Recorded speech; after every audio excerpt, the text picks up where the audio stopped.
Setelah melaksanakan salat bersama, Haris dan sang Umi berbincang bersama. Haris ingin menyampaikan tentang Adam yang seorang pemabuk, namun mulutnya terkunci tidak bisa mengatakan itu pada uminya. Mi, apa Umi dan Abi tahu kalau Mas Adam memiliki sesuatu yang dirahasiakan? Dia. Ah sudahlah. Apa Riz? Ada sesuatu yang kamu sembunyikan-kah? Tanya wanita parubaya itu dengan wajah serius. Tidak Mi, tidak jadi. Aku takut malah disangka mengadu membuka aib Mas Adam, menjelekkannya di belakang.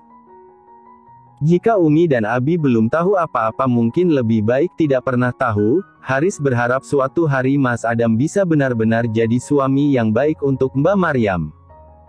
Haris menarik nafas, tidak jadi mengatakan tentang Adam yang seorang pemabuk kepada uminya. Doakan saja, setiap orang pasti memiliki kekurangan. Mereka akan menikah memang tidak saling kenal dulu, mereka menikah tiba-tiba. Tapi semoga Allah membuka kedua hati mereka. Haris menganggukkan kepala, meski pikirannya tidak tenang, dan dia sudah tidak bisa lagi menyembunyikan sikap tidak sukanya terhadap Adam. Di meja makan sekitar pukul 8 malam, mereka sudah berkumpul bersama. Maryam sudah lebih baik, dan Aira juga hari ini sudah tidak panas. Hanya batuk pileknya saja yang masih. Adam duduk di samping istrinya, dan di hadapan dia ada Haris. Hari ini Adam lebih banyak diam di hadapan sang mertua, mungkin karena dia juga merasa bersalah dengan apa yang dia lakukan tadi sore. Kamu mau makan sayurnya Ma? Maryam memberikan tawaran, Adam mengangguk pelan. Wanita itu mulai menuangkan sayur dan lauk ke piring Adam. Makan yang banyak nak. Meski di sini makannya hanya menu sederhana saja seperti ini. Adam tersenyum tipis membalas ucapan sang Umi.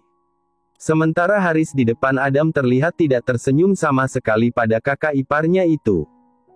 Wajahnya memang terlihat sekali menampakkan rasa tidak sukanya. Umi bagaimana hukum, seorang suami yang tidak memuliakan istrinya, berbohong kepada istrinya, dan sudah tahu itu adalah perbuatan dosa tapi masih dilakukan saja. Adam menelan salivanya. Jelas itu adalah sebuah sindiran untuknya. Namun pria itu masih berusaha bersikap santai. Dek, kamu kan belum menikah, kamu bohongin siapa? Tanya Maryam sambil tersenyum. Ini hanya perumpamaan saja Mbak, setidaknya aku nanti kan juga akan menikah, harus belajar jadi suami yang baik, yang bisa melindungi istrinya, agar kelak aku bisa memuliakan wanita yang menjadi istriku. Wanita parubaya di samping Haris tersenyum. Jika kamu sudah tahu apa yang kamu lakukan itu dosa, tapi kamu masih melakukannya, maka dosanya jauh berkali-kali lipat nak. Jangan pernah seperti itu, jujurlah pada diri kalian sendiri, orang awam lebih baik daripada orang berilmu yang berpura-pura tidak tahu. Melakukan sebuah dosa, padahal sudah tahu hukumnya salah. Haris langsung menatap tajam ke arah Adam. Namun pria itu dengan santainya masih makan di samping Maryam. Dia tidak begitu peduli dengan sindiran yang dilayangkan kepadanya. Meski hati kecilnya memang tersentuh dengan semua kata-kata Haris. Keesokan paginya, abinya Maryam sudah pulang. Pria parubaya itu kaget melihat Adam menginap di rumahnya. Dia tidak menyangka saja jika pria kaya seperti Adam akan mau tinggal menginap di rumah sederhananya itu. Abi, tidak bilang pulang hari ini. Tadi Haris bisa jemput ke terminal bus. Semua isi dalam rumah itu menghampiri pria parubaya yang berdiri di depan pintu, satu persatu mereka memberikan salam. Tidak terkecuali dengan Adam. Terima kasih nak, sudah mau menginap di sini. Adam mengangguk pelan, saat Abi mengatakan itu padanya. Mereka masuk ke dalam rumah, mengobrol di ruang tamu. Adam duduk di samping sang istri. Dan Haris duduk di samping kedua orang tuanya. Abi, Adam mau meminta izin. Sekalian masih di sini. Hari ini Adam mau mengajak Maryam untuk pindah ke rumah Adam. Alhamdulillah, Abi senang dengarnya. Itu lebih baik, supaya kalian lebih bisa saling memahami dan sebaik-baiknya rumah tangga adalah tanpa campur tangan orang lain, meskipun itu keluarga sendiri. Adam mengangguk, Maryam hanya menuruti apa kata Adam saja. Selang beberapa menit mereka mengobrol, Adam berpamitan untuk pergi ke kantor. Aku pergi dulu. Sorean nanti kita mulai pindah ke rumahku. Nanti Meli datang ke sini jemput kamu ke rumah mama dulu. Setelah itu kita pergi ke rumahku. Maryam mengangguk tanpa berkata apa-apa. Hubungan mereka sudah lebih baik, hanya terlihat rasa canggung di antara keduanya. Baik Maryam ataupun Adam, keduanya belum bisa mengekspresikan perasaan cinta mereka masing-masing. Adam berjalan masuk ke mobilnya, namun tiba-tiba Maryam memanggil pria itu kembali. Tunggu Mas. Ada apa? Bekal makan untuk kamu. Jangan lihat isinya yang sederhana, jika dimakan dalam keadaan lapar pasti rasanya akan enak Mas. Adam mengambil bekal makan itu dari tangan Maryam. Pria itu hanya sedikit tersenyum di ujung bibirnya. Terima kasih. Seketika Maryam langsung mengembangkan senyum mendengar Adam mengucapkan terima kasih dengan begitu lembut kepadanya. Menjelang siang seorang wanita yang merupakan sopir pribadi yang ditunjuk Adam untuk Maryam sudah tiba di depan rumah Maryam. Wanita itu langsung berpamitan kepada kedua orang tuanya.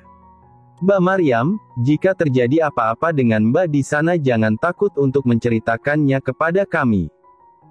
Jika Mas Adam mabuk lagi, tidak usah bukakan pintu masuk untuknya.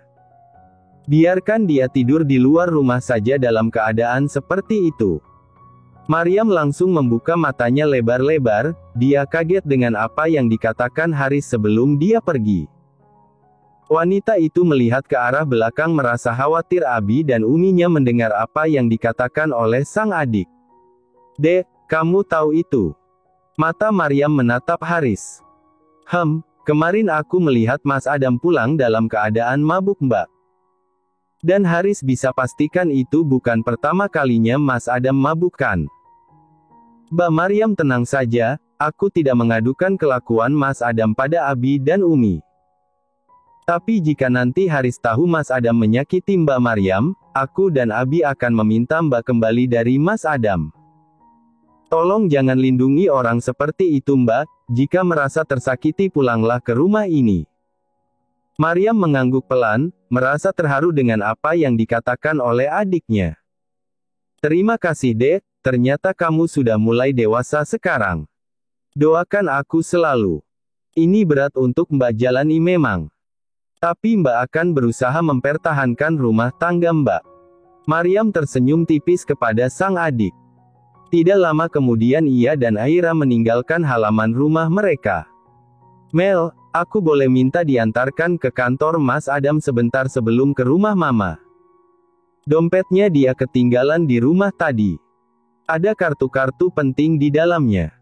Takutnya dia mau pakai siang ini. Tentu saja bisa Bu. Kita ke kantor Pak Adam sekarang juga. Di sebuah ruangan kantor, Adam duduk memandangi bekal makan yang diberikan oleh Maryam tadi pagi. Itu mengingatkan dia dengan almarhum istrinya, Hawa. Tiba-tiba ujung mata Adam basah, perlahan pria itu membuka laci kerjanya, dan di sana masih tersimpan sebuah foto saat dia sedang bersama dengan Hawa. Di samping foto itu, ada sebuah telepon genggam.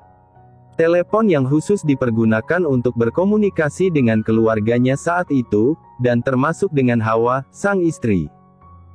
Adam perlahan mengambil benda pipi itu, membuka aplikasi hijau, sudah lama benda itu tidak pernah disentuh olehnya. Karena banyak sekali kenangan di sana, selain foto, video, ada pesan-pesan dari Hawa untuknya setiap hari.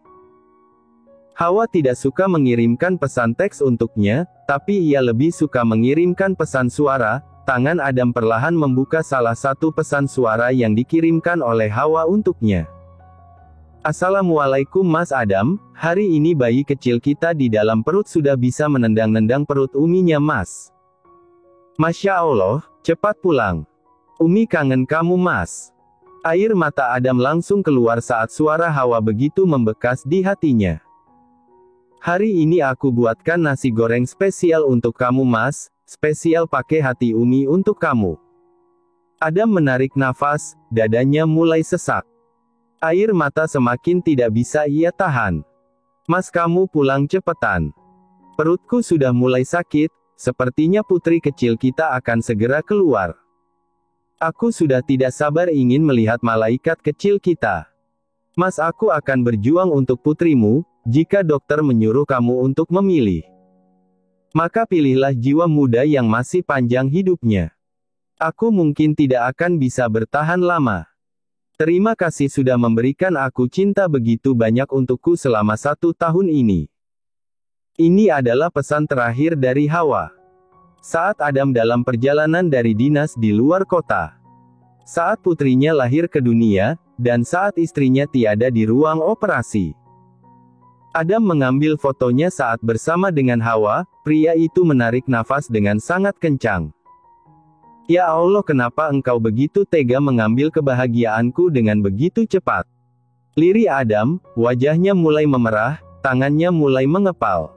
Dan dengan menggunakan tangannya semua benda di atas meja di depannya langsung terjatuh ke lantai. Adam mulai kembali terpuruk. Aku menjadi gila seperti ini karena ditinggalkan oleh kamu Hawa. Foto ia dan Hawa Adam lempar ke lantai. Bahkan aku meninggalkan Tuhanku, karena aku benci padanya karena dia telah mengambil nyawamu. Dia mengambil kamu, di saat ada bayi kecil yang kamu lahirkan, bayi itu menangis mencari ibunya, tapi kamu tidak pernah bangun lagi sejak saat itu. Siapa yang jahat, Tuhan atau kamu yang meninggalkan aku? Adam berteriak sendiri di kursinya, dan kedua matanya sudah tidak bisa ia tahan lagi, dia menangis dengan emosi tertahan dalam hatinya. Ditinggalkan oleh Hawa jauh lebih sakit untuknya dibandingkan dengan saat Alda menghilang dari pernikahan itu. Dia hanya menjadikan Alda sebagai alat supaya dia bisa terlepas dari perintah mamanya untuk menikah lagi. Saat ini pun dalam hatinya, rasa cinta dan sayangnya hanya untuk wanita yang sudah meninggal itu. Dia menjadi seperti sekarang karena ditinggalkan Hawa. Dia membenci Tuhannya karena merasa tidak adil dengan kisah hidupnya yang begitu menyedihkan. Pak Adam. Seru Arya menghampiri Adam yang terlihat sedang emosi di mejanya. Mendengar suara benda-benda berjatuhan dari meja Adam, Arya refleks langsung menghampiri pria itu. Arya. Lirihnya dengan suara paraunya. Meja Adam sudah berantakan, berkas-berkas sudah berserakan di lantai.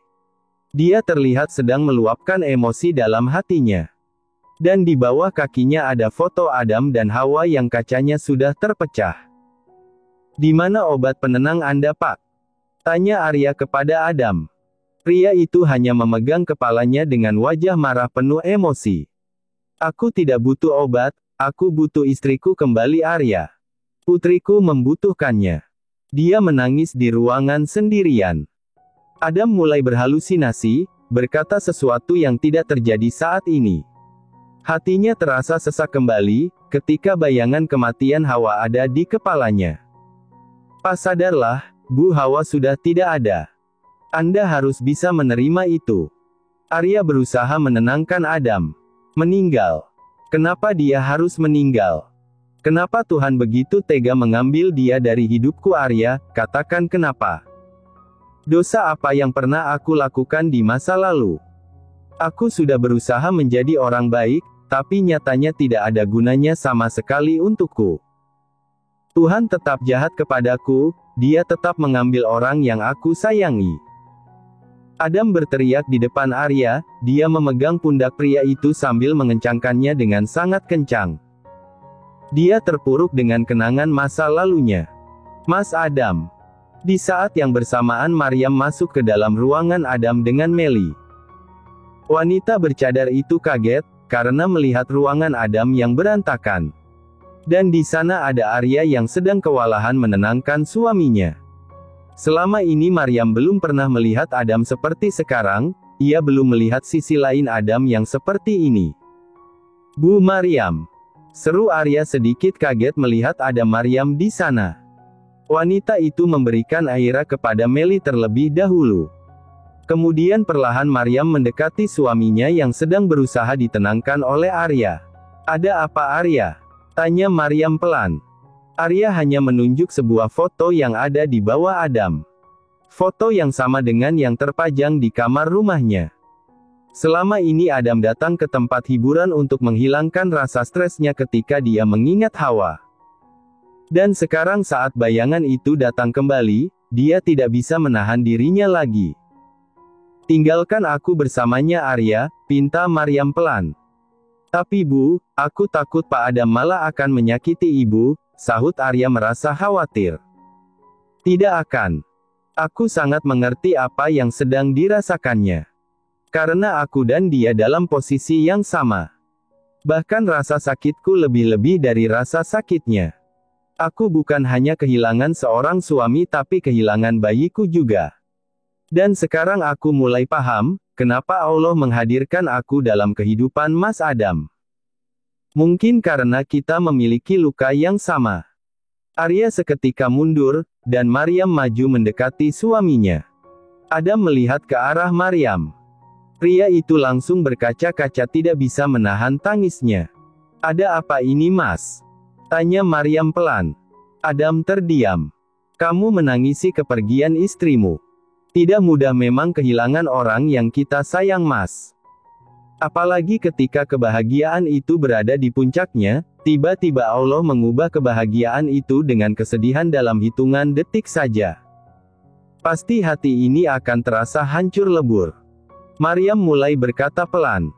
"Apa yang kamu rasakan sekarang pernah aku rasakan juga Mas. Aku bahkan beberapa bulan lamanya hanya terpuruk mengurung diri di dalam kamar.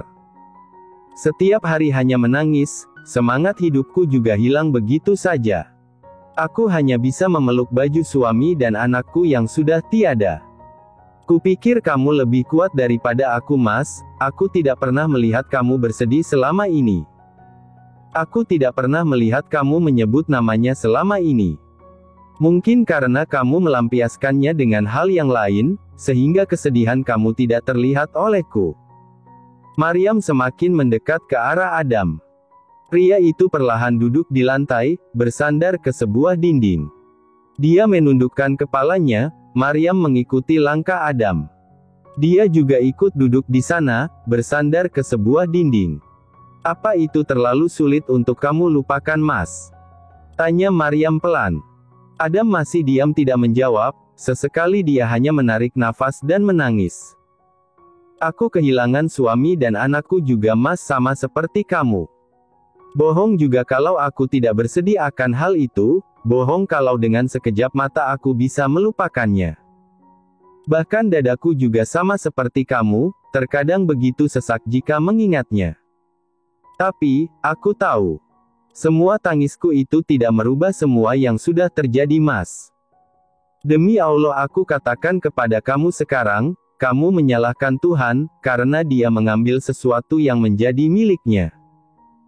Kamu menyalahkan Allah karena Dia mengambil semua kebahagiaanmu, kamu pergi ke tempat hiburan, kamu mengalihkan semua kesedihanmu dengan meminum alkohol. Apa semua itu membuat kamu bisa melupakan semua kesedihan itu? Tidak Mas. Semua itu tidak akan memberikan ketenangan untuk hati kamu Mas, tidak akan mengembalikan orang yang sudah meninggal. Satu-satunya yang harus kita lakukan sekarang adalah ikhlas dan ridho dengan semua takdir Allah berikan kepada kita." Adam mengangkat kepalanya, sudah begitu lama dia memang meninggalkan Allah, meninggalkan Tuhannya. Dia marah, dia kesal, dulu dia sudah berusaha menjadi orang yang baik, namun Allah mengambil semua kebahagiaan, hingga hatinya berontak dan keras seperti sekarang ini. Sedih boleh, tapi seperlunya. Menangis juga boleh tapi tidak larut juga dalam tangis sepanjang hidup kita. Kamu tidak ingin hidup bahagia Mas, tersenyum tanpa beban. Mereka yang sudah pergi meninggalkan kita, hanya bisa kita doakan saja. Karena kenyataannya mereka yang tiada hanya sedang kembali pada pemiliknya, dan kelak kita akan memiliki giliran sendiri untuk meninggalkan orang-orang yang mencintai kita Mas. Perlahan Maryam mengambil tangan Adam yang ada di sampingnya. Pria itu mulai terlihat tenang, meski tatapan matanya masih terlihat kosong menatap ke depan. Aku ambilkan minum untukmu, Mas. Kamu juga pasti belum sempat makan kan? Lihat. Bekal makanan yang aku bawakan belum kamu sentuh sama sekali. Untung saja tidak kamu lempar ke lantai juga itu makanan. Maryam hendak berdiri meninggalkan Adam. Namun tiba-tiba Adam memegang pergelangan tangannya menahan gerakan Maryam. Ada apa, Mas? Tanya Maryam bingung. Adam langsung memegang dua tangan Maryam. Pria itu berkaca-kaca menatap mata indah Maryam yang juga sama berlinang air mata. Bantu aku melupakan semua kesedihanku, bantu aku keluar dari semua ini. Aku akan menerima kamu, aku akan berusaha mencintai kamu, meski sejujurnya masa laluku tidak bisa aku lupakan begitu saja. Adam langsung memeluk Maryam dengan sangat erat. Maryam langsung menangis terseduh-seduh di dalam pelukan Adam. Ayo Mas. Ayo kita bergandengan bersama, kita punya masa lalu yang sama, kita punya kesedihan yang sama. Mungkin Allah mempertemukan kita untuk saling berbagi, untuk saling menguatkan Mas. Dengan tangannya Maryam berusaha untuk mengusap air matanya. Rasa tenang mulai dia rasakan. Setidaknya dia sekarang tahu apa yang menyebabkan Adam bersikap seperti sekarang, dia mengerti kenapa Adam terkadang menyembunyikan segala ilmu yang dia miliki. Adam duduk di samping Maryam yang menggendong Aira. Hari ini dia jadi menemani suaminya makan siang, sebagian ruangan Adam sedang dibersihkan oleh OB. Mas, aku bantu mereka membersihkan itu boleh? Tidak usah, temani aku saja, jawabnya singkat. Dia mulai membuka makanan yang dibawakan Maryam dari rumah. Nasi goreng. Seru Adam sambil menarik nafas panjang. Kenapa? Kamu tidak suka, Mas? Tanya Maryam heran. Tidak, hanya mengingatkan aku pada Hawa. Oh. Sini aku yang makan kalau kamu tidak mau, Mas. Maryam mengambil tempat makan itu dari tangan Adam. Tidak usah, aku akan belajar untuk menerima dan berdamai dengan masa lalu. Aku tidak ingin menyakiti kamu terus-terusan dengan sikapku yang seperti sekarang. Maryam langsung tersenyum di balik cadarnya. Adam dengan raut wajah lempengnya mulai makan nasi goreng yang dibawakan oleh Maryam. Kamu tidak cemburu? Cemburu kenapa? Karena aku masih tidak bisa melupakan Hawa. Aku juga belum bisa melupakan Mas Salman Ko. Jadi kita impas, Mas. Sama-sama mencintai orang lain yang sudah tiada. Adam tiba-tiba menghentikan makannya, dia kemudian mendongak ke arah Maryam. Ada apa, Mas? Adam semakin mendekat ke arah wajahnya. Mas. Mau apa? Kamu abis marah-marah tadi, abis memporak-porandakan ruangan kantor kamu. Di sini banyak orang karena ulah kamu. Jangan macam-macam. Maryam mendorong wajah Adam yang terus mendekat kepadanya. Tidak mau apa-apa, aku hanya ingin lihat. Apa di mata kamu beneran masih ada Salman? Tapi ternyata tidak ada. Di sana hanya ada aku, ucap Adam dengan percaya diri. Dia mundur, seketika Maryam langsung menarik nafas lega. Adam melanjutkan makannya dengan santai, kedua matanya masih terlihat merah. Namun hatinya kini sudah mulai tenang. Mas, aku mau salat dulu. Aku tinggalkan kamu sendirian di sini ya. Tidak boleh. Tidak boleh. Ini sudah lebih setengah jam waktu zuhur, Mas. Kamu makan sendiri saja. Tidak boleh sholat sendiri, kita salat berjamaah. Tunggu aku menyelesaikan makan siangku dulu. Terima kasih sudah menonton, guys. Jangan lupa klik like jika kalian menikmati cerita ini, subscribe untuk update konten seru lainnya, dan tinggalkan komentar di bawah tentang apa yang kalian pikirkan atau cerita apa yang ingin kalian dengar selanjutnya. Dukungan kalian sangat berarti. Sampai jumpa di video berikutnya.